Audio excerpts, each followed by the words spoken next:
ప్రార్థన చేసుకుందామండి. ప్రార్థన చేసుకునే దానికి ముందు నాకు ఒక చిన్న కన్ఫర్మేషన్ కావాలి. నా వాయిస్ క్లియర్గా ఉందా లేదా అని అందరూ చెప్తే నేను ఇంకా ప్రార్థనలోకి పోయి దేవుని యొక్క పరిశుద్ధ వాక్యాన్ని మనం పంచుకుందాం. Is my voice clear to you? Clear. It's clear. Okay, right. ప్రార్థన చేసుకుందామండి.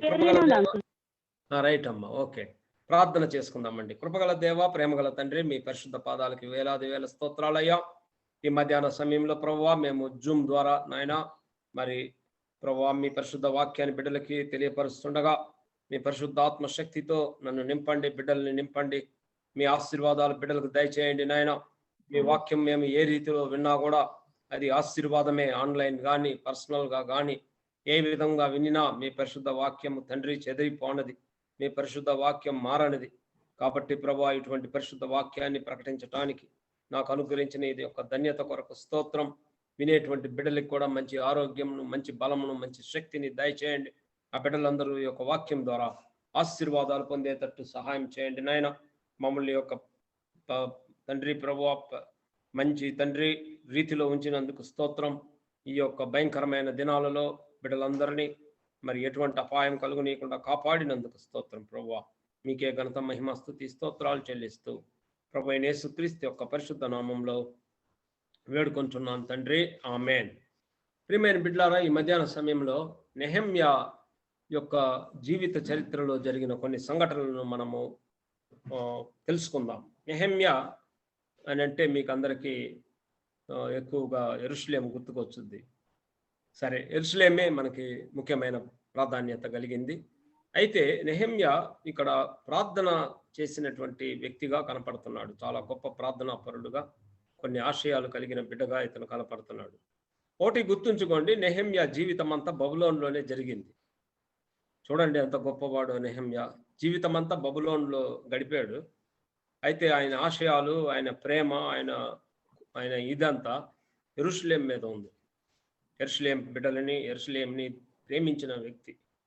అయితే నివాసం చేసింది బబులోన్లో. జీవితం ఎక్కువ కాలం అంతా అక్కడ నివాసం చేశాడు. ఎంత గొప్ప వ్యక్తి చూడండి నెహెమ్యా. ఈ నెహెమ్యా గురించి కొన్ని మనము తెలుసుకుందాం ప్రియమైన బిడ్డలారా. నెహెమ్యా ప్రార్థన చూడండి ఎట్లా చేశాడు. 2వ అధ్యాయం 5వ వచనంలో 4వ వచనం నేను చదువుతాను, వినండి. అప్పుడు రాజు, నీకు ఏమి కావాల్సింది నీవు మనవి చేయుచున్నావు అడుగుగా, నేను ఆకాశమందలి దేవునికి ప్రార్థన చేశాను. ఆకాశమందలి దేవునికి ప్రార్థన చేశాడు. ఇంగ్లీష్ బైబిల్లో the God lives in the heavens అన్నాడు. అంటే ఇక్కడ నెహెమ్యా ఒకటి రుజువు పరుస్తున్నాడు. ఏమిటి అని అంటే మనకి ప్రార్థన ద్వారా దేవుడు పరలోక నివాసి అని ఇక్కడ గుర్తు చేస్తున్నాడు. దేవునికి పరలోకం ఉన్నది. దేవుని యొక్క పరలోక రాజు, పరలోకంలో నివాసం చేసేటువంటి గొప్ప ప్రభావము కలిగిన దేవుడని నెహెమ్యా ఇక్కడ మనకి గుర్తు చేస్తున్నాడు. అంటే మన దేవుడు పరలోక నివాసి. ఆయన మనకి పరలోకానికి తీసుకొని వెళ్తాడని మనకి చెప్పాడు. నేను మీ కొరకు సిద్ధపరచుచున్న స్థలం నాతో కూడా మీరు ఉంటారని, ఉండటానికి నేను వెళుచున్నానని ప్రభు అయినటువంటి యేసుక్రీస్తు చెప్పాడు మనకి. అదే విధంగా ఇక్కడ నెహెమ్యా కూడా పరలోకం గురించి, పరలోకపు తండ్రి గురించి ఆయన ప్రార్థన చేశాడు ప్రియమైనటువంటి దేవుని బిడ్డలారా. కాబట్టి క్రిస్టియన్స్ అయినటువంటి మనమందరం గుర్తుంచుకోండి, there is a heaven and that heavenly father is the God and Christ and the Holy Spirit. ఆ ప్రభువుని, ఆ దేవుడు పరలోక నివాసి అయినటువంటి ఆ దేవుణ్ణి మనం ప్రార్థన చేయాలని ఇక్కడ నెహెమ్యా మనకి తెలియపరుస్తున్నాడు. నువ్వు ప్రార్థన చేసే దేవుడు గొప్పవాడు. నువ్వు ప్రార్థన చేసే దేవుడు సామాన్యుడు కాదు. పరలోకమందు నివాసం చేసేటువంటి గొప్ప దేవుడు అనేటువంటి ఒక మంచి ప్రార్థనను మనకి తెలియపరుస్తున్నాడు ఇక్కడ నెహెమ్యా. రెండవదిగా నెహెమ్యా గురించి తెలుసుకోవాల్సింది ఏంటంటే, మనం ఎప్పుడైనా సరే ఏం చేస్తారంటే, అనేక మంది క్రైస్తవులైనటువంటి మనము నాకు దేవుడి దగ్గర విశ్వాసం ఉన్నది, నాకు దేవుని దగ్గర విశ్వాసం ఉన్నది అంటాం. అనేసేదినో దేవుని మీద నాకున్నంత విశ్వాసం ఎవరికీ లేదని అంటాము ఈ లోకంలో. మనము క్రైస్తవులైనటువంటి మనము అని కష్టాలు వచ్చిన వెంటనే ఇంకా మనకి స్టార్ట్ అవుతుంది ఏడుపు, బాధ, దిగులు. ఇది కష్టాలు వచ్చినప్పుడు. ఆర్థిక బాధలు వచ్చినప్పుడు దారి వెతుకుతాం. ఈ లోక ప్రజలకి ఏ విధంగా నా బాధలు చెప్పాలని దారి వెతుకుతాం. ఆ లోక ప్రజలకి చెప్పి ఆ దారిలో వెళ్ళి ఆ యొక్క ఆర్థిక బాధలను తీర్చుకుంటూ ఉంటాము. ఇది చాలా, ఇది నేను మన విశ్వాసాన్ని మనము తెలుసుకోవాలి, విశ్వాసము ఏ విధంగా నీది ఉందనేసి. అయితే నెహెమ్యా ఎన్ని చేయలేదు. Nehemiah has not done all those things. ఆయన అవిశ్వాసంతో లేడు. ఆయన కష్టాలు వచ్చిన వెంటనే ఏడ్చలా. ఆయన యెరూషలేము పాడైందని ఏడ్చాడు అంతే. అయితే దేవుని దగ్గరికి వెళ్ళాడు. చూడండి, ఆయన is a very great person. Nehemiah ముందు ఒక రాజు ఉన్నాడు. ఆయన ఎవరు అని అంటే అర్తహషస్త అనే రాజు. ఈ అర్తహషస్త అనే రాజు నేను ఒక చోట చదివాను, అది కరెక్టో కాదో నాకు తెలియదు. ఈయన యొక్క సవతి తల్లి ఎస్తేర్ అని చదివాను నేను, సవతి తల్లి ఎస్తేర్ అని. ఈ అర్తహషస్త రాజు, ఎందుకంటే ఇక్కడ చూస్తే ఈయన కూడా హోషాను కోటలోనే ఉన్నాడు, షూషాను కోటలో. ఆయన కూడా అహష్వేరోషు కూడా షూషాను కోట నుంచే పరిపాలించాడు. వీళ్ళిద్దరూ చూస్తుంటే అక్కడ చరిత్రలో కొన్ని చోట్ల రాశారు, ఈ అర్తహషస్త రాజు ఎస్తేరు ఆయనకి సవతి తల్లి అనేసి రాసింది ఒక చోట. బట్ ఎనీవే, అవి మనకి చారిత్రక సంఘటనలు మనకి రుజువుపరచాలి, వాటి గురించి మనం పోటలేదు. ఈ రాజు గొప్పవాడు. ఆయన ముందు ఉన్నప్పుడు ఆ రాజుని అడగల ఏమి. ఆ రాజుని అడగకుండా నెహెమ్యా ఏం చేశాడంటే దేవుణ్ణి అడిగాడు, పరలోకమందున్న దేవుణ్ణి అడిగాడు. What a great thing. అర్తహషస్త రాజుకి శక్తి ఉన్నది, ఏం చేయాలన్నా, ఆ రాజుకి బలం ఉన్నది, ఏం చేయాలన్నా ఆయన శక్తివంతుడు. ఈ నెహెమ్యా ఆయనకి మరి ఆ యొక్క ద్రాక్షారసం అందించేవాడు. ఈ నెహెమ్యా రాజు ద్రాక్షారసాన్ని తాగేదానికి ముందు నెహెమ్యా చూస్తాడు, రుచి చూచి, ఎందుకంటే దాంట్లో ఏమన్నా విషం ఉందా అని. అంటే రాజు ప్రాణాన్ని కాపాడేటువంటి గొప్ప సేవకుడు ఈ యొక్క నెహెమ్యా. అంటే ఆ విషం ఉంటే ఈయన చచ్చిపోతాడు రాజు కన్నా ముందు, విషం లేనప్పుడు రాజుకి ఇస్తాడు. అంటే రాజు కొరకు ప్రాణాన్ని త్యాగం చేసేటువంటి వ్యక్తితనం ఈ నెహెమ్యా. ఈ నెహెమ్యా మరి దేవుణ్ణి ప్రార్థించినట్టుగా మనకు తెలుస్తుంది. చూడండి, అక్కడ అప్పుడు రాజు ఏమి కావాల్సి నీవు మనవి చేయుచున్నావని అన్నప్పుడు రాజుకు చెప్పలా. ఇమ్మీడియట్ గా he talked with the heavenly God.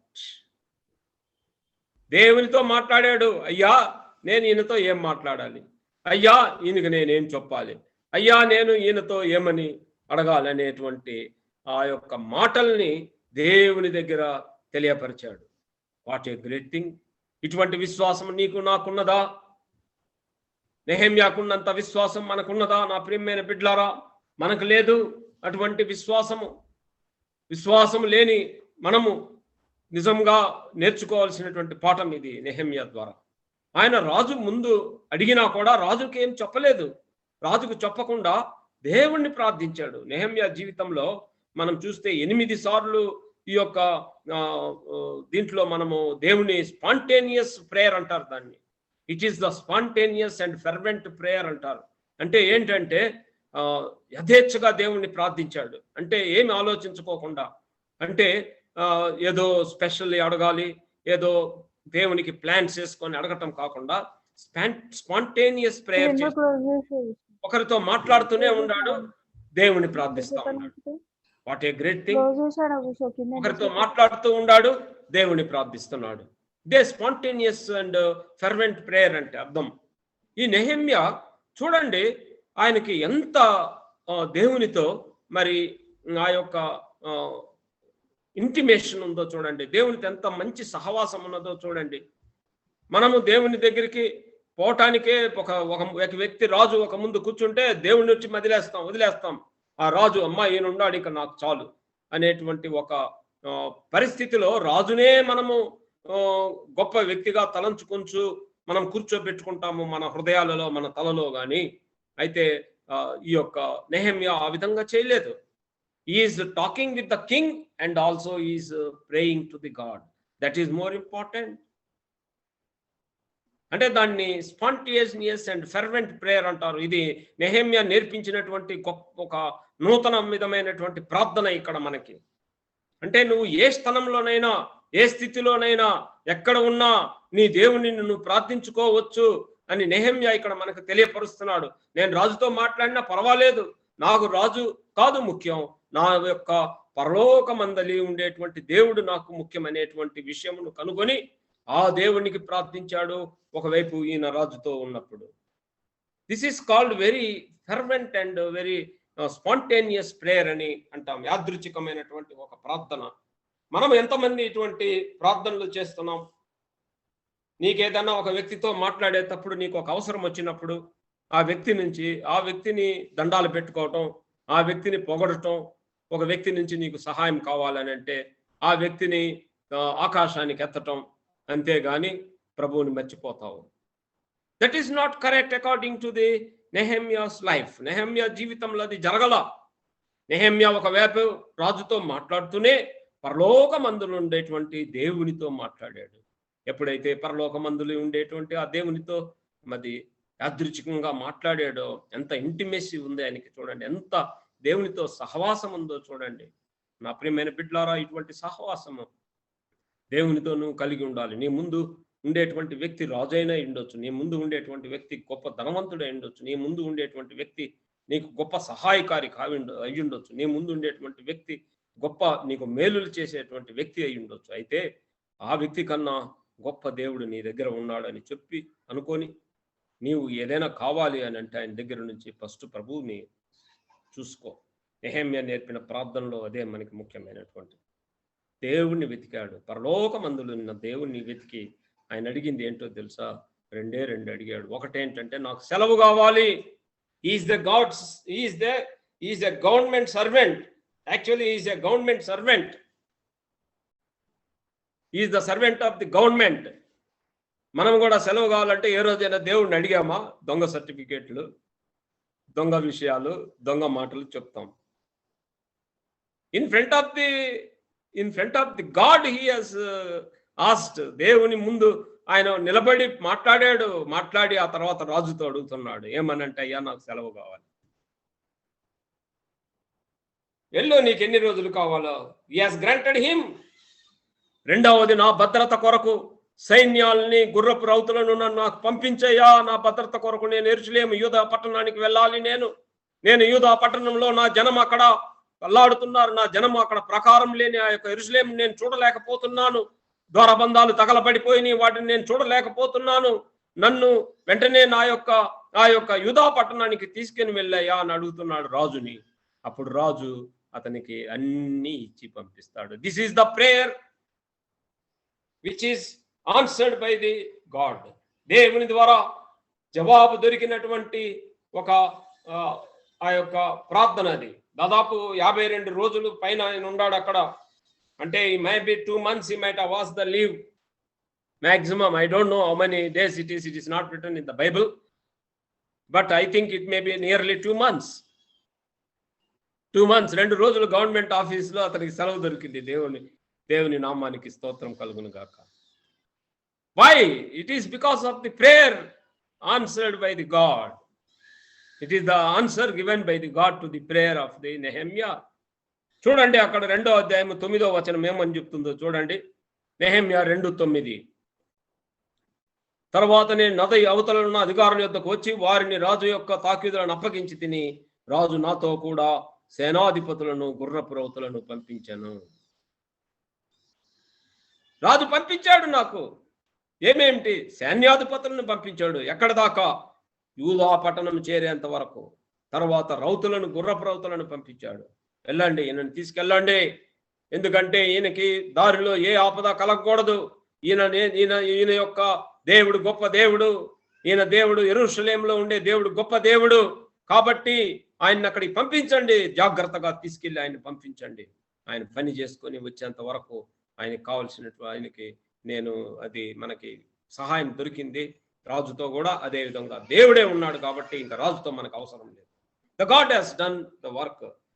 కాబట్టి నా ప్రియమైన బిడ్డలారా, ఈ నెహెమ్యా జీవిత చరిత్రలో, ప్రార్థనలో నువ్వు తెలుసుకోవాల్సినది ఏమిటంటే, నీవు దేవునితో ఎప్పుడు నిబద్ధత కలిగి ఉండాలి. నీవు దేవునితో సహవాసము చాలా దగ్గరగా కలిగి ఉండాలి. నీ ముందు ఎంతమంది గొప్ప వ్యక్తులు ఉన్నా సరే వారిని మర్చిపోయి దేవుణ్ణి గుర్తుంచుకో. దేవుణ్ణి మర్చిపోయి వారిని గుర్తుంచుకుంటే నీకు జరిగేది అక్కడ చెడే జరుగుతుంది, కానీ మంచిది జరగదు. నీవు ఒకవేళ ఎంతో గొప్ప అపాయ స్థితిలో ఉన్నావు, నువ్వు ఎంతో గొప్ప నిరాశతో ఉన్నావు, ఒక రాజు ఒక వ్యక్తి దగ్గరికి వచ్చావు, ఆయన దగ్గరికి నువ్వు మాట్లాడుతుంటేనే, ఆయన్ని మాట్లాడుతూనే నువ్వు ఆ యొక్క ప్రభు అయినటువంటి పరలోక రాజ్యంలో ఉండేటువంటి ఆ యొక్క దేవుణ్ణి నువ్వు ప్రార్థించుకోవా? నెహెమ్యా నేర్పించిన ప్రార్థన అదే. నువ్వు ఎంత మంచి గొప్పవారి ముందు ఉన్నా సరే నీ దేవుణ్ణి మర్చిపోకు. చూడండి, ఈజ్ ఏ స్పాంటేనియస్ ప్రేయర్. అక్కడ చూడండి, అప్పుడు రాజు ఏమి కావాలి నీకు అని మనం చేస్తున్నావు, నన్ను అడుగుగా నేను, ఆయనకి జవాబు చెప్పలా, నేను ఆకాశం మందలి దేవునికి ప్రార్థన చేశాను. జవాబు చెప్పకుండా ముందు దేవునికి ప్రార్థన చేశాను. What a great thing it is my dear brothers and sisters. ఈ ప్రార్థన నీవు నేను నేర్చుకుందామా? నీ అవసరతలు ఏదైనా సరే, అనారోగ్యత, డాక్టర్ దగ్గరికి పోయేదానికి ముందు దేవుని దగ్గరికి పో. కరోనానా, go to God first, afterwards the doctors. దేవుణ్ణి అడుగు, అయ్యా నాకు ఎందుకు ఇచ్చింది ఈ యొక్క అనారోగ్యత? The God will give the answer to you, like how the Nehemiah has given the answers, how the God has given the answers to the Nehemiah. దేవుడు తప్పక జవాబు చెప్తాడు. ఎందుకంటే నెహెమ్యా నేర్చుకున్నది ఏంటంటే, నా దేవుడు ఎక్కడైనా నివాసం చేస్తాడు, నా దేవుడు ఎక్కడైనా ఉంటాడు, నా దేవుడు ఎక్కడి నుంచైనా నా ప్రార్థన ఆలకిస్తాడు, నా దేవుడు రాజు సముఖంలో నేనున్నా సరే, నా దేవుడు చెరసాలలో నేను ఉన్నా సరే, నా దేవుడు నేను మరణ పడకలో ఉన్నా సరే, నా దేవుడు అక్కడ నాకు జవాబునిస్తాడు, అక్కడ ఉంటాడు అనేటువంటి ఒక నిర్ధారణకు వచ్చి అక్కడ ప్రార్థన చేసి తన ప్రార్థనకి నా ప్రభు జవాబు ఇస్తాడు అనేటువంటి ఒక గొప్ప విశ్వాసం నెహెమ్యాలో ఉన్నది. అటువంటి విశ్వాసాన్ని మనము కలిగి ఉండి దేవునికి ప్రార్థన చేద్దాం, ప్రియమైన దేవుని బిడ్డ. ఇంకా రెండవదిగా, ఇంకా మనము నెహెమ్యా యొక్క ఉద్దేశాలు ఏంటో కనుక్కుందాం. తర్వాత నెహెమ్యా యొక్క ప్రార్థనలో ఉండేటువంటి గొప్పతనాలు నేర్చుకుందాం. నెహెమ్యా యొక్క ఉద్దేశం ఏంటంటే, నేను చెప్పినట్టు నెహెమ్యా యెరూషలేము యొక్క ప్రాకారాలు, యెరూషలేము యొక్క ద్వారబంధాలన్నీ పాడైపోయి శిథిలమైపోయినాయి. నెహెమ్యాకి యెరూషలేము యొక్క ప్రాకారాలు, ఈ యొక్క ద్వారబంధాలు తగలబడిపోయి ఉన్నాయని నెహెమ్యాకి తెలుస్తుంది. దానికి ముందు ఎజ్రా ఉన్నాడు, దానికి ముందు ఇంకా వ్యక్తి ఉన్నారు, జెరుబ్బెల్, వీళ్ళంతా ఉన్నారు. వారు చేసినటువంటి వాటి పనుల గురించి నేను ఇప్పుడు పోవట్లేదు. ఇది మూడవ వ్యక్తి నా యెరూషలేము దగ్గరికి వెళ్ళటం. ఈ యెరూషలేము యొక్క ఈ యొక్క ప్రాకారాలు పడిపోయినాయి. తర్వాత ఈ యొక్క ద్వారబంధాలు తగలబడిపోయినాయి. అటువంటి వాటిని సరిచేయటానికి నెహెమ్యా పూనుకున్నాడు.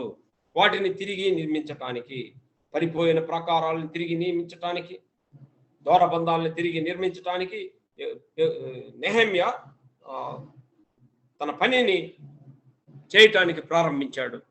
దానికి రాజు యొక్క అనుమతిని కోరాడు, రాజు అనుగ్రహించాడు ప్రార్థన ద్వారా. ఇప్పుడు ఆయన యొక్క గొప్ప పనిని ప్రారంభించడానికి వచ్చాడు. అయితే ఇక్కడ నెహెమ్యా ఈ యొక్క యెరూషలేము గురించి చింతించాడు. ఎందుకు యెరూషలేము గురించి నెహెమ్యా చింతించాడంటే కొన్ని కారణాలు ఉన్నాయి. ఎందుకని చింతించాడనంటే, ఎందుకు యెరూషలేము గురించి అంత ప్రాముఖ్యత ఇచ్చాడు నెహెమ్యా? ఏది, బబులోనులోనే ఉండిపోవచ్చు కదా తన జీవితాంతము. మరి బబులోనులో ఉండేటువంటి ఆ యొక్క నెహెమ్యా యెరూషలేము ప్రాకారాలు పడిపోయినాయని, యెరూషలేము యొక్క ద్వారబంధాలు తగలబడిపోయినాయని చింతించాడు. ఎందుకు అని అంటే కొన్ని కారణాలు ఉన్నాయి. వాటికి మీరు కూడా క్రైస్తవులు తెలుసుకోవాలి. మొట్టమొదటి కారణం ఏంటంటే, యెరూషలేము యూదుల యొక్క పరిశుద్ధ పట్టణము. That is the most important. It is the Holi city of the juice.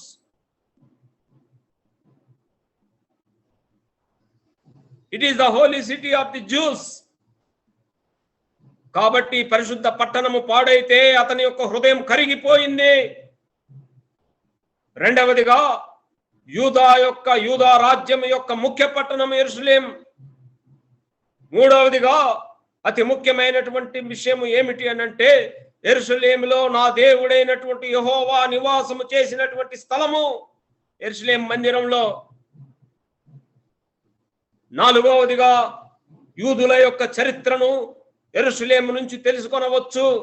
యూదా చరిత్ర మొత్తము, యూదుల చరిత్ర అంతా అక్కడ మొదటి నుంచి అబ్రహాం నుంచి సొలొమోన్ రాజు నుంచి అన్ని రాజుల యొక్క చరిత్రలు అక్కడ మనకి కనపడతాయి. యూదా పట్టణం నుంచి, ఆ యొక్క యెరూషలేం పట్టణం నుంచి, యెరూషలేం నుంచి ఇవన్నీ ఆయనని కలవరపరిచిని. అయ్యో అయ్యో, మాయమై నా దేవుని నివాస స్థలం పాడైపోయింది.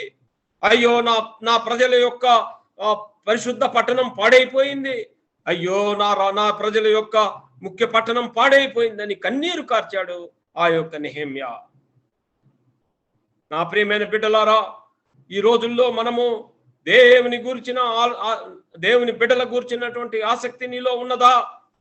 నెహెమ్యా వలె ఎంతమంది ఇల్లు పాడైపోతున్నాయి, దేవుని యొక్క బిడ్డల యొక్క గృహాలు ఈ యొక్క శత్రువుల వలన ఎంతమంది జీవితాలు పాడైపోతున్నాయి. వారి గురించి నువ్వు ఏ రోజైనా ప్రార్థన చేసావా?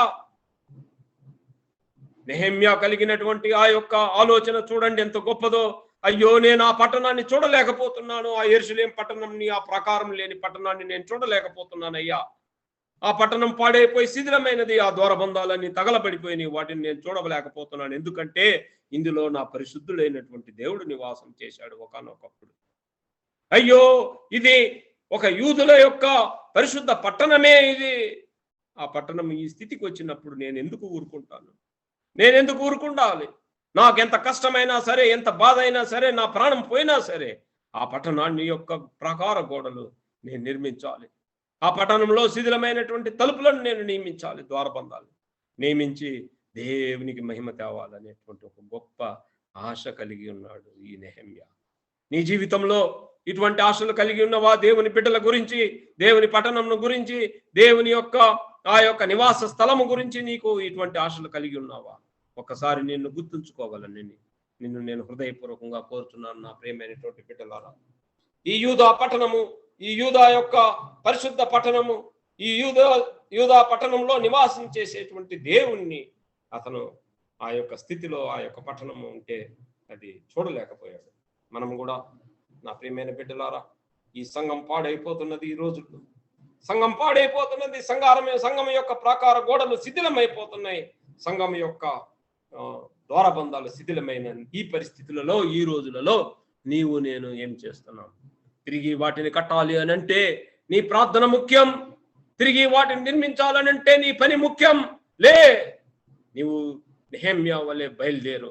దేవుని యొక్క పరిశుద్ధ గ్రంథాన్ని తీసుకో. ఎక్కడ అన్యాయం జరుగుతున్నదో, ఎక్కడ మరి దేవునికి ఆ యొక్క పరిశుద్ధ పట్టణానికి ఆటంకాలు కలుగుతున్నాయో లెగిసి ఆ యొక్క వాక్య పరిచర్య చేసి వారిని ఓదార్చు. బిడ్డలు కష్టాల్లో ఉన్న వారిని ఓదార్చు. వారి కొరకు ప్రార్థన చేయి. వారి కొరకు నీ సహాయం చేయి. ఇంట్లో కూర్చొని మనం ఉంటే నెహెమ్యా వలె కాకుండా మనం ఇంట్లో కూర్చుంటే ఆ పరిశుద్ధ పట్టణము ప్రకారములు తిరిగి నిర్మింపబడవు. 52 రోజులలో పరిశుద్ధ పట్టణం యొక్క ప్రకారాలు నిలిపి ద్వారబంధాలు నిలిపిన గొప్ప వ్యక్తి ఎవరు అని అంటే నెహెమ్యా. 52 రోజులలో కట్టేశాడు. దేవుని యొక్క శక్తితో, దేవుని యొక్క ప్రభావంతో, దేవుని యొక్క జ్ఞానంతో వాటినన్నిటినీ నిర్మించాడు నెహెమ్యా ఇన్ 52 days టైం. నా ప్రియమైన బిడ్డలారా, దేవుడు నీకు ఆపర్చునిటీ ఇస్తున్నాడు. శిథిలమైనటువంటి సంఘము, ఈ శిథిలమైనటువంటి సంఘాన్ని తిరిగి నిర్మించటానికి, ఈ సంఘాన్ని శిథిలపరచడానికి అనేకమైనటువంటి యుక్తులు ఈ రోజులలో యుక్తులు పన్నుతున్నారు. వాటిని సరిచేయాల్సిన బాధ్యత నీది నాది కాదా? నీది నాది కాదా? నువ్వు వెళ్ళే సంఘంలో ఏదైనా ఉంటే నీ యొక్క బాధ్యత కాదా దాన్ని సరిచేయటం? నువ్వు వెళ్ళేటువంటి సంఘంలో ఎవరైనా పాడు చేస్తుంటే నీ యొక్క బాధ్యత కాదా దాన్ని సరిచేయటం? లేవండి. The Christians must stand. Don't spoil the church yourself, but you rebuild the church which is spoiled by somebody. Maybe the anti-social elements or maybe the devil activities. నా ప్రియమైన బిడ్డలారా, ఈ నెహెమ్యా వలె మనం లెగుద్దాం. సంఘ ప్రకారాలని కట్టుకుందాం. సంఘం యొక్క ద్వారబంధాలని కట్టుకుందాం. దేవుని యొక్క నివాస స్థలాన్ని పాడు చేసే వారిని సరిచేద్దాం. దేవుని యొక్క పరిశుద్ధ పట్టణాన్ని తిరిగి మనము నిర్మిద్దాం. సంఘంని మనము నిజంగా ఈరోజు ఏ విధంగా ఉన్నదో సంఘాలు ఒకసారి మనల్ని మనం పరీక్షించుకోవాలి. నా సంఘము, నీ సంఘము, దేవుని సంఘము ఎవరిదైనా సరే మనం దాన్ని పాడు చేయకుండా చూసుకోవాలని మిమ్మల్ని హృదయపూర్వకంగా నెహెమ్యా వలె కోరుచున్నాను. సంఘం కోసం పాటుపడండి. సంఘం కోసం మీ యొక్క సర్వంను వదిలిపెట్టండి. ఆయన తన యొక్క జీవితాన్ని వదిలేశాడు, బయలుదేరాడు. ఎన్ని ఆటంకాలు వచ్చినా సరే, శత్రువులు వస్తారు, ఎన్నో చేస్తారు, అయినా కూడా ఆయన తన యొక్క పట్టుదలను వదలకుండా సంఘ ప్రకారములు నిర్మించాడు. సంఘం యొక్క ద్వారబంధాలు నిర్మించాడు. దీనికి నేను ఈరోజు మన యొక్క జీవితాన్ని పరీక్షించుకుందాం. దీని ద్వారా నీ సంఘంలో ఏమైనా ఆటంకాలు ఉన్నాయా తెలుసుకో. నీ సంఘ నిర్మాణంలో ఏదైనా ఒడిదుడుకులు ఉన్నాయేమో తెలుసుకో. ఆ నిర్మాణాన్ని నువ్వు సరి చేసుకునే స్థితికి నువ్వు రావాలని మిమ్మల్ని నేను హృదయపూర్వకంగా ప్రతి ఒక్క క్రైస్తవుల్ని కోరుచున్నాను. నువ్వు శిథిలపరచబాకు మొట్టమొదట, రెండవది శిథిలపరిచేటువంటి వారిని సరిచేయమని మిమ్మల్ని హృదయపూర్వకంగా కోరుచున్నాను. అది కూడా దేవుని వాక్యం ద్వారానే, దేవుని శక్తి ద్వారానే, దేవుని యొక్క బలము ద్వారానే. నెహెమ్యా ఎక్కడ తన యొక్క రోషంను, తన యొక్క అహంభావాన్ని, తన గర్వాన్ని ప్రదర్శించలేదు. ఆ యొక్క నిర్మాణం అప్పుడు దేవుని శక్తినే ప్రదర్శించాడు, దేవుని యొక్క బలమునే చూపించాడు, కానీ తన యొక్క ఆవేశాలని, తలంపులని ఎక్కడ చూపించలేదు. ఈ విధమైనటువంటి సంఘ నిర్మాణం మనం చేయాలని మిమ్మల్ని అందరినీ, క్రైస్తవులైనటువంటి ప్రతి ఒక్కరిని, మరి ముఖ్యంగా ఈ యొక్క కాగ్ మినిస్ట్రీస్లో ఉండేటువంటి యాప్రాల్ బ్రాంచ్ అయినా సరే, చిలుకలగూడ బ్రాంచ్ అయినా సరే, సంఘ నిర్మాణానికి ప్రతి ఒక్కరూ సహాయం చేసి సంఘ నిర్మాణానికి ఆటంకులైనటువంటి వారిని మీరు సరిచేసి సంఘము మంచిగా ప్రాకారములు కలిగిన సంఘముగా, మంచి ద్వారబంధాలు కలిగినటువంటి సంఘముగా దీన్ని తయారు చేయాలని మిమ్మల్ని చూస్తున్నాను. ప్రాకారములు కలిగిన సంఘం అని అంటే సాతానుడు లోపలికి ప్రవేశింపనటువంటి సంఘం. ద్వారబంధాలు కలిగిన సంఘం అని అంటే దేవుని యొక్క బిడ్డలే ప్రవేశించేటువంటి సంఘం. అది అటువంటి సంఘాన్ని మనము నిర్మిద్దాం. ఆఖరిగా ప్రియమైనటువంటి దేవుని బిడ్డలారా, నెహెమ్యా చేసిన ప్రార్థనలోని గొప్పతనాలు మనం చూద్దాం. నెహెమ్యా చేసిన ప్రార్థనలో ఉన్న గొప్పతనాలు ఆఖరిగా నేను చేసి ఈరోజు మనం ఈ కార్యక్రమాన్ని ముగిద్దాం. నెహెమ్యా చేసిన ప్రార్థనలో మొట్టమొదట ఆయన చేసిన ప్రార్థనలో కనపడేది ఏంటంటే స్తుతి స్తోత్రాలు కనపడుతున్నాయి దేవునికి. తన ప్రార్థనలో ఎల్లప్పుడూ ఆయన స్తుతి స్తోత్రాలు చేసేవాడు దేవునికి. ఎందుకు అని అంటే ఆయన చేసిన కార్యముల నిమిత్తం, ఆయన చేసినటువంటి ఆ యొక్క గొప్ప, ఆ యొక్క మహిమ కలిగినటువంటి వాటి విషయాలు, అబ్రహాం నుంచి కానీ, మరి ఆదాము అవ్వని సృష్టించినప్పటి నుంచి కానీ ఆయన చేసిన కార్యాలు ఒక్కొక్కటి తలంచుకుంటే నెహెమ్యా వాటి అన్నింటి గురించి దేవునికి తన జీవితంలో జరిగినటువంటి సంఘటనలను కూడా తెలుసుకొంచు ఎల్లప్పుడూ దేవునికి స్తుతి యాగములు, కృతజ్ఞతలు తెలిపేటువంటి వ్యక్తి తను. మనము కూడా మన జీవితాలలో మొదటి నుంచి అబ్రహాం, ఆదాము అవ్వల గురించి నువ్వు చదువుకుంటూ వచ్చిన ఈ జీవితాలు అన్ని తెలుసుకొని అక్కడ నుంచి నువ్వు దేవునికి ఎన్ని మేలులు చేశాడో నీ పర్సనల్ లైఫ్స్లో కూడా నువ్వు దేవునికి ఎల్లప్పుడూ స్తుతి యాగములు చేసేటువంటి ప్రార్థన నువ్వు చేయాలి. దేవునికి కృతజ్ఞతలు తెలిపే ప్రార్థన నువ్వు చేయాలి. నెహెమ్యా చేసిన ప్రార్థనలో గొప్పతనం మొట్టమొదటిదే. నేను దేవునికి ఎల్లప్పుడూ స్తుతి. అందుకే కదా మనం ఆరాధన కార్యక్రమంలో మొట్టమొదట స్తుతి స్తోత్రాలు చెల్లిస్తున్నాం దేవునికి. స్తుతి ఆరాధన చెల్లిస్తున్నాం, స్తుతి ప్రార్థన చేస్తున్నాం దేవునికి.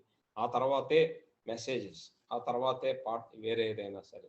ముందు దేవునికి స్తుతి స్తోత్రాలు, కృతజ్ఞతలు తెలియపరచాలి నీ యొక్క ప్రార్థనను. నెహెమ్యా చేసిన ప్రార్థనలో మొట్టమొదటిది. రెండవది, నెహెమ్యా పశ్చాత్తాపపు హృదయం కలిగిన వాడు. చూడండి, నెహెమ్యా 1:6 చదువుతాను. నీ చెవి యొగ్గి నీ నేత్రములు తెరిచి నీ సన్నిధిని దివారాత్రము నీ దాసులైన ఇశ్రాయేలీల పక్షముగా నేను ప్రార్థన అంగీకరించము. నీకు విరోధంగా పాపం చేసిన ఇశ్రాయేలీల కుమారుల దోషమును నేను ఒప్పుకొంచున్నాను. నేను నా తండ్రి ఇంటి వారును పాపం చేసి ఉన్నాం. అయ్యా, పశ్చాత్తాప ప్రార్థన.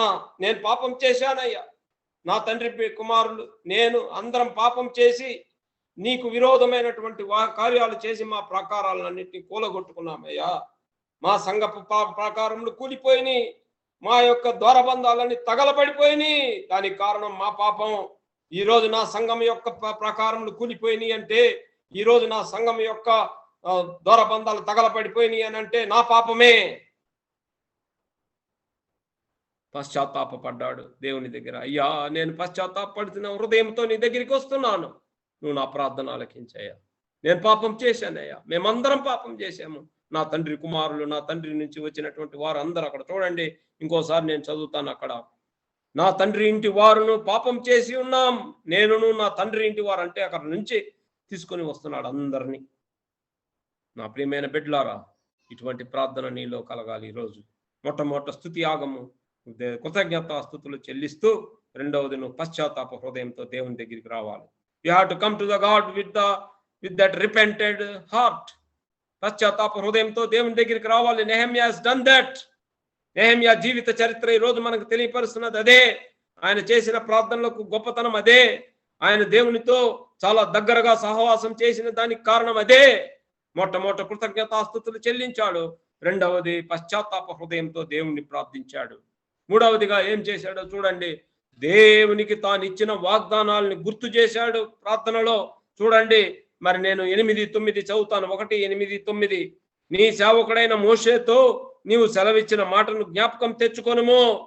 అదేమంటే, మీరు అపరాధం చేసినలా జనులలోనికి మిమ్మల్ని చెదరగొట్టుదును. అయితే మీరు నా వైపు తిరిగి నా ఆజ్ఞను అనుసరించినట్లా భూదిగంతముల వరకు మీరు తోలివేయబడినను అక్కడ నుండి సహా మిమ్మల్ని కూర్చి నా నామం ఉంచుటకు నేను ఏర్పరచుకున్న స్థలమును మిమ్మల్ని రప్పించదని నీవు సెలవిచ్చావు కదయ్యా. అయ్యా, నువ్వు మోషేకి ఇచ్చావు కదా వాగ్దానము. అవును, మేము ఈరోజు పాపం చేసి చెదిరిపోయాం. మేము పాపం చేసి నీ యందు మేము దూరంగా వెళ్ళిపోయాం. అయితే ఇప్పుడు తిరిగి వస్తున్నామయ్యా నీ దగ్గరికి. అయ్యా, నువ్వు నీ యొక్క ఇచ్చిన వాగ్దానాన్ని గుర్తు చేసుకో. నువ్వు ఇచ్చిన మోషేకి ఇచ్చిన వాగ్దానాన్ని గుర్తు చేసుకో. తిరిగి మమ్మల్ని మీరు ఆశీర్వదిస్తారన్నావు కదా, తిరిగి మమ్మల్ని మీరు ఒకటి చేస్తానన్నావు కదా, తిరిగి మమ్మల్ని అందరినీ నీ సన్నిధిలోనికి చేర్చుకుంటానన్నావు కదా. మరి ఆ మాట మర్చిపోపోకయ్యా నా పరలోకపు తండ్రి అని ప్రార్థన చేశాడు. దేవుడు చేసిన వాగ్దానానికి దేవుడికి గుర్తు చేసి, ఆ వాగ్దానం ద్వారా నన్ను రక్షించయ్యా, ఆ వాగ్దానం ద్వారా నన్ను కాపాడు, ఆ వాగ్దానం ద్వారా నా ప్రజలను కాపాడు, ఆ వాగ్దానం ద్వారా నాలో ఉండేటువంటి జీవితాన్ని సరిచేయి, ఆ వాగ్దానం ద్వారా నా మందిరాన్ని కాపాడు, ఆ వాగ్దానం ద్వారా నా ప్రజలను కాపాడని దేవుని ఎలుగెత్తి కోరుకుంటున్నాడు. నా ప్రియమైన బిడ్డలారా, నీ జీవితంలో దేవుడిచ్చిన వాగ్దానాలు ఎన్నో ఉన్నాయి. నీ జీవితంలో వాటిని నువ్వు గుర్తు చేసుకో, దేవునికి గుర్తు చేయి. అయ్యా, ఇట్లా చెప్పావు కదా, నేను పారిపోయిన నీ దగ్గర నుంచి నన్ను క్షమించు. అయితే నువ్వు నాకు చెప్పావు కదా, అయ్యా నేను నిన్ను కాపాడుతానని చెప్పావు కదా, అయ్యా నేను నిన్ను రక్షిస్తానని చెప్పావు కదా నీ పరిశుద్ధ గ్రంథంలో. ఒక్కసారి నాకు గుర్తుంచుకోయా, ఒకసారి గుర్తించుకొని ఆ వాగ్దానం నా జీవితంలో నెరవేర్చయ్యా అని నువ్వు ప్రార్థన చేయి దేవునికి. దేవుడు ఖచ్చితంగా నీ ప్రార్థన ఆలకిస్తాడు. నా ప్రియమైన బిడ్డలారా, నిన్ను తోసివేయడు. నెహమ్యాని తోసివేయలేదు. పశ్చాత్తాప హృదయంతో దేవుడిచ్చిన వాగ్దానాలను గుర్తు చేసుకున్న ఆ దేవుడు నెహమ్యాని ఇంకా అమితముగా ప్రేమించినట్టుగా మనం చూస్తున్నాం. నెహమ్యాని ఇంకా ఎక్కువగా ప్రేమించాడు, ఇంకా ఎక్కువగా హత్తుకున్నాడు నెహమ్యాని. మన జీవితాల్లో అటువంటి కౌగిలిలోనికి మనం వద్దామా? అటువంటి దేవుని కౌగిలిలోనికి వద్దామా? మనము వచ్చి ఆ ప్రభు యొక్క మేలు పొందుదాం. ప్రియమైనటువంటి దేవుని బిడ్డలారా, నెహమ్యా యొక్క ప్రార్థనలో ఉండేటువంటి గొప్పతనం మూడవది, దేవుడిచ్చిన వాగ్దానాలని దేవునికి గుర్తు చేసి, నేను పాపం చేశానయ్యా, నన్ను క్షమించు, నీ కౌగిల్లోనికి చేర్చుకో, నీ యొక్క హస్తంలోనికి చేర్చుకో, నన్ను వదిలిపెట్టబాకని దేవునికి ప్రార్థన చేశాడు. నాలుగవదిగా ఆయన ప్రార్థనలో ఉండేటువంటి గొప్పతనం ఏంటంటే వినయం ఉంది ఆయన దగ్గర. చూడండి 1:11 నేను చదువుతాను. యెహోవా చెవి ఎగ్గి నీ దాసుడనైన నా మొరను, నీ నామమును భయభక్తులతో గణపరచుటందు ఆనందించు నీ దాసుల మొరను ఆలకించి ఈ దినమందు నీ దాసుని ఆలోచన సఫలపరిచి ఈ మనుషుడు నా యందు దయచూపినట్లు అనుగ్రహించమని నిన్ను బతిమాలుకొనుచున్నాను. అక్కడ ప్రతి చోట దాసుడు దాసుడు దాసుడు అని చెప్తున్నాడు. So in front of God is telling that I am a servant to you. నేను నీకు దాసుడినయ్యా. వినయం, దట్ ఈస్ వినయ మనసు కలిగిన వారిని దేవుడంట అమితముగా ప్రేమిస్తాడంట. దేవునికి కావలసినది వినయ మనసుకు కలిగినటువంటి బిడ్డలు. అయ్యా నేను నీ దాసుడినయ్యా. ఏ రోజైనా నువ్వు దేవుని ముందు నీ దాసుడిని చెప్పావా? నేను నీ యొక్క దాసుని, నీ పనివాడిని అయ్యా నీ ఒప్పుకున్నావా ఏ రోజైనా? నా ప్రియమైన బిడ్డలారా, రా దేవుని దగ్గరికి, నీ వినయాన్ని ప్రదర్శించు. You need the humility in front of the God. దాసుని అని ఒప్పుకో దేవుని దగ్గర. ఎప్పుడైతే ఇటువంటి వినయం కలిగినటువంటి హృదయం నీలో ఉంటుందో, నిన్ను అమితంగా ప్రేమించే నా దేవుని దగ్గరికి నీవు రాలేవా? నువ్వు వచ్చి నేను నీ దాసుని అని చెప్పలేవా? దాసుడు అంటే ఏంటి అని అంటే, what ever you do I will tell. దాసుడు అంటే ఎవరు? దాసుడు లేకపోతే సర్వెంట్ అని అంటే, అయ్యా నువ్వు ఏం చెప్తే అది నేను చేస్తాను. నాది వద్దు, నా తలంపులొద్దు, నీవు నాకు ఒక గొప్ప రాజువి, నీవు నాకు సకలము, నీవు నాకు యజమానుడివి. యజమానుడు చెప్పినది దాసుడు చేయాలి. కాబట్టి నేను నీ దాసున్నయ్యా అని నువ్వు మొప్పుకో దేవుని దగ్గర. నువ్వు చెప్పిందే నేను చేస్తాను, వేరే ఏమి చేయనయ్యా.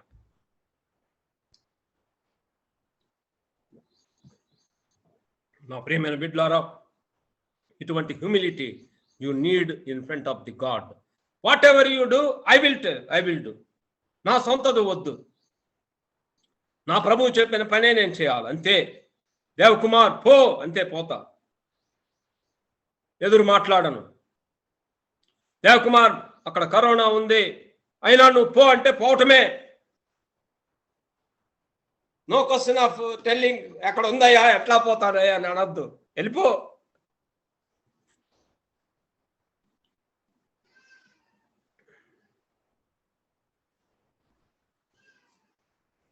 ఫరో దుర్మార్గుడు, ఫరో చంపేటువంటి శక్తి కలిగిన వాడు ఫరో రాజు. పొమ్మన్నాడు మోషేని, అయ్యా నేను అక్కడ పోతే ఆయన చంపుతాడయ్యా అని అన్నాడా? లేదు, వెళ్ళిపోయాడు అంతే. Why? Because he loves the God's word than the God's command than any other thing in this world. The Moses, అపోస్తుడైన పౌలు వెళ్ళమంటే వెళ్ళిపోయాడు అంతే. This is called the servant of the real servant of the God. Nehemiah చెప్పాడు, అయ్యా నేను నీ దాసుని. ఈరోజు మనము దేవుని దగ్గర ఏ రోజైనా నీవు నీ హృదయపూర్వకంగా అయ్యా నీ దాసుని అని చెప్పుకున్నావా? అయ్యా నేను నీ సర్వెంట్ని అయ్యా అని చెప్పుకున్నావా?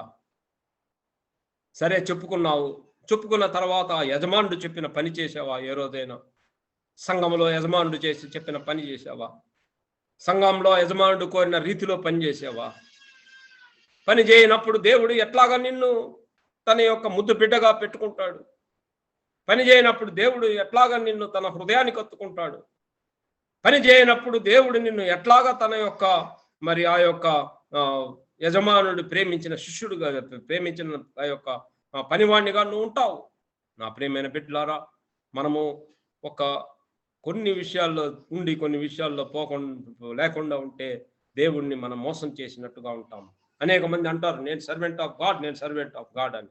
But are you doing the work what the master has done to you, told to you? యజమానుడు చెప్పిన పని నువ్వు చేస్తున్నావా? వద్దు. యజమానుడు ఆ డబ్బు తీసుకోవద్దనంటే, లేదు నాకు అదే కావాలయ్యా, వద్దు, నీవు కాలు నడకని పో, కారు వద్దు అని అంటే నేను కారులోనే ఎక్కుతానయ్యా.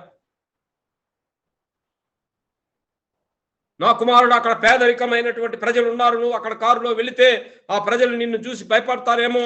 నా కుమారుడా, నా సేవకుడా, నువ్వు కాలి నడకనే పో, లేకపోతే బస్సులోనే పో అని అంటే, లేదయ్యా నేను వారికి చూపించాలి నా గొప్పతనాన్ని. దేవుడు ఎంతమందితో సేవకులతో ఈరోజు మాట్లాడుతున్నాడు తెలుసా ఆ విషయంలో?